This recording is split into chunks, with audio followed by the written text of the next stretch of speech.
for the game. I was working on that, and eventually, just all my teammates trusted me to make those. I made them, and that's it. I did not even think much of them, just like free throws. Eventually, it was a clutch timing, but just free throws. All right, and despite that debacle over at Levi's, Harrison hit some big shots for you guys down the stretch. So, what was his head today, and did that affect him at all? With the Cowboy, nah, he's great at separating the outside with basketball, and I've been happy with the way he's been playing, much more confident, much slower, making right decisions consistently, and he's a big time player. I mean, ever since he's been here, he's been making plays at clutch times. That's just who he is. Maxime, talk about your effort on the glass tonight. You had double tonight. Just talk about what got you going and how much of an emphasis was there from the coaching staff for you to really attack the glass tonight, especially with Keith still being out? Well, first of all, before we go into every single game, we have like always 3 keys to the game, and crushing the glass and dominating the glass was one of them. So obviously, like I was trying to just crush the glass as much as I could. And as you said, with Keith being out, like I know I have to like double down on that and like trying to get even more in those.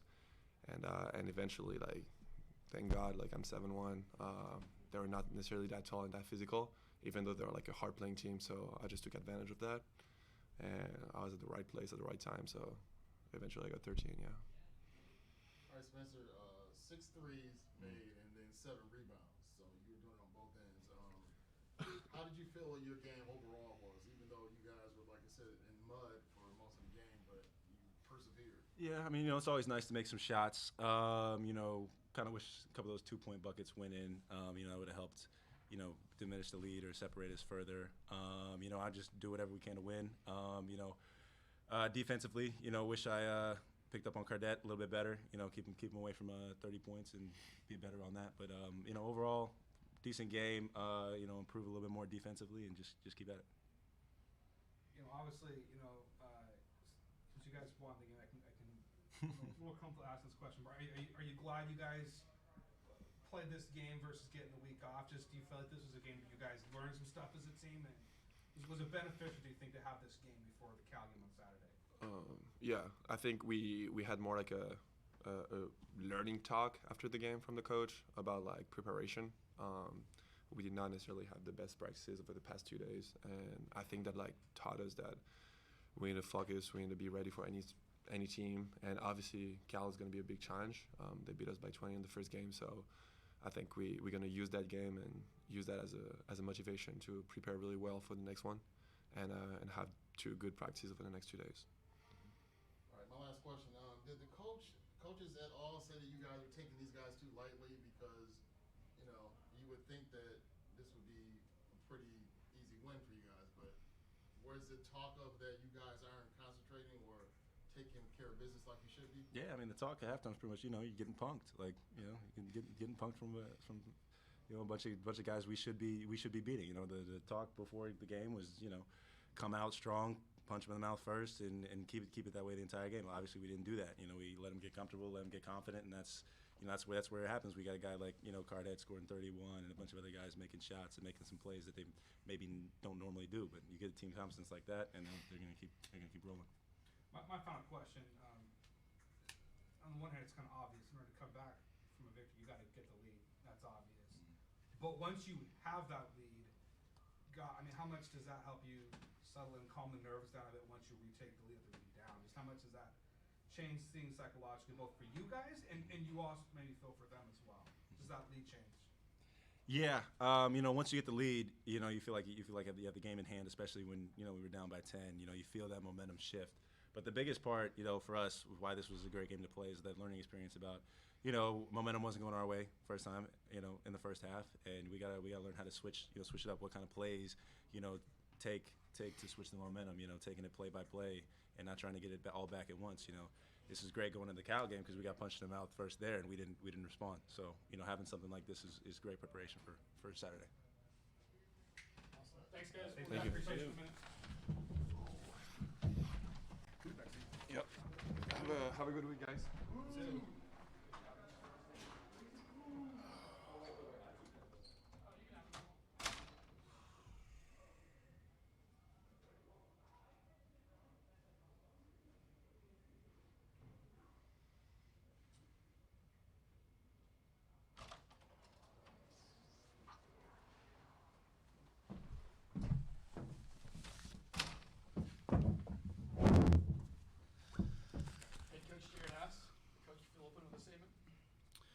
Well, that was a grind. Certainly give a lot of credit to Chicago State. They're coming off a road win, and played inspired basketball, especially at the beginning of the game. One of the things we were trying to do was protect the area around the rim, and the first 5 possessions, they scored probably 6 feet and in on all of those, and the next 2 possessions, that built confidence, and they knocked in a couple threes in the first half, kind of went in that direction. Very proud of our guys for responding, midway through the second half and continuing to fight on the defensive end, and just found ways enough to get some scores on the offensive end. Obviously, some things we're going to learn from this game, both positives and negatives, and then try and apply them moving forward. All right, Coach. So they had a 10-point lead, and then you guys hit a 3 right before the half ended. So you guys are under double digits, but then they increased it to 12 again, and then that's when you guys went on your run. So what was the statement you made to them that, look, this is a now or never, or what was the scenario? No, we don't have a whole lot of those this year. And the way we run a program is trying to have consistency with what we do. That doesn't mean I don't get emotional at times and try and fire them up. There's certainly elements of that, but that wasn't the time necessarily that I did that. The stability of the team, I think, was fantastic. We played a little bit better. We stacked some stops together in a row. Offensively, we tried to attack the paint, but the messaging throughout the game was very similar. What our offensive and defensive game plans were. The guys were trying to execute them. We just did it better later in the game. We made a couple adjustments with ball screen defense that I think provided a lot of help in the second half, and that was much more effective. But we told the guys it's a scrappy team.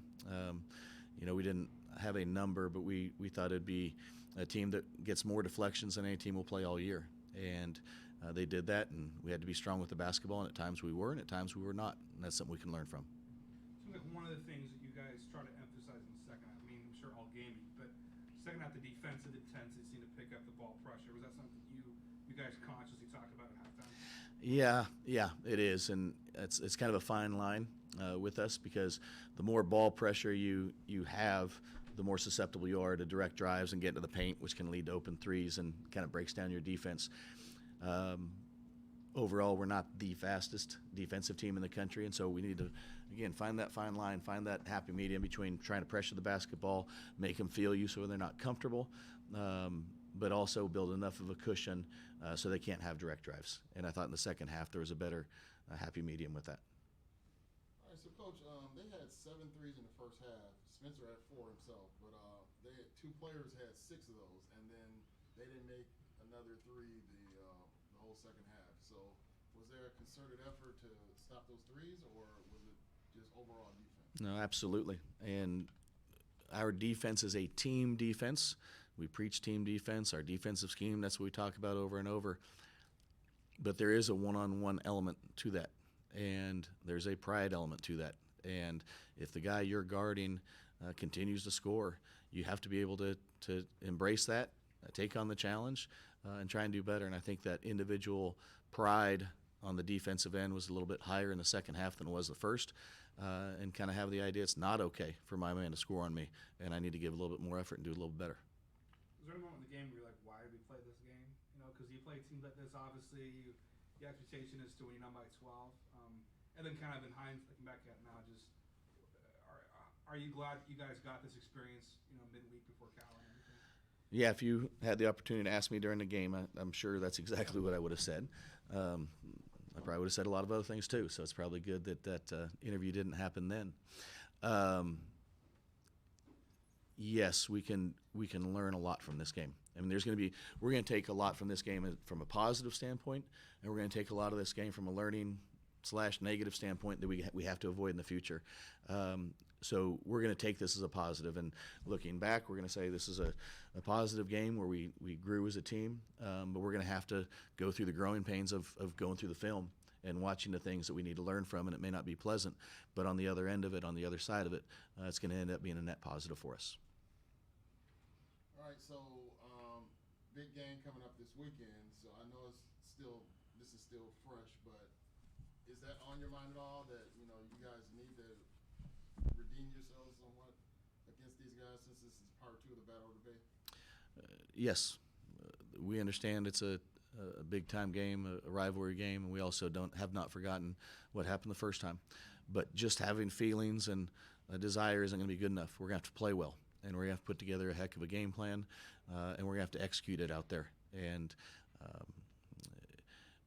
that was a game that I remember vividly. The guys are going to remember vividly. In the next 2 days, we're going to try and prep the best we possibly can so we can perform. You know, the desire has not been lacking with our team, and desire is not going to be lacking in this game. But execution needs to be extremely high, and that's what we need to figure out over the next couple of days.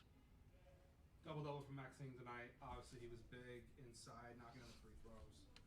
Just talk about his performance and just how huge he was, not just tonight, but how he's just been progressing this season.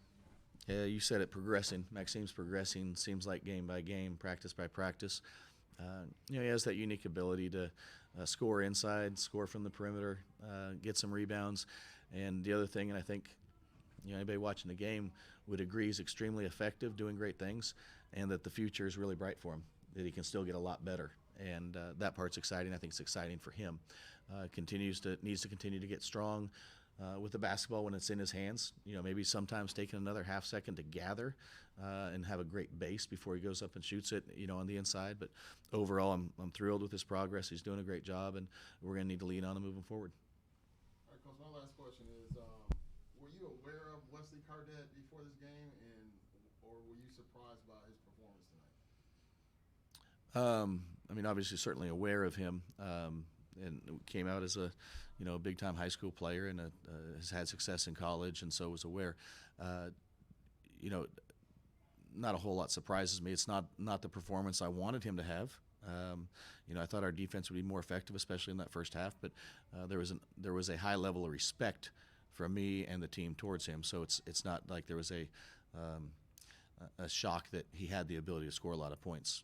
But certainly a big-time performance, and we've got to tip our cap to him. My final question is just on the injury front. Any update on Keith when he might be back? And then same thing just on Issa. Any early word on him? I don't think he returned from that. Yeah, I haven't talked to the doctors yet. My initial reaction is I'm hopeful Issa's going to be fine, but I haven't honestly talked to the doctors and got that information yet. James is going to be out indefinitely. I don't have an exact game time or timeline on when that's going to be, but he'll be out indefinitely. Awesome. Thanks, guys. Appreciate it. Thanks, guys. You.